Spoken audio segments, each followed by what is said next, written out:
Bir çift lafım vardır da anneyle babana.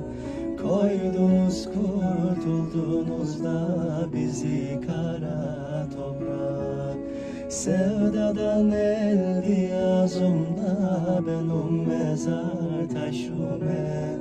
Terk ediyorum sizi da doyamadan yaşıme.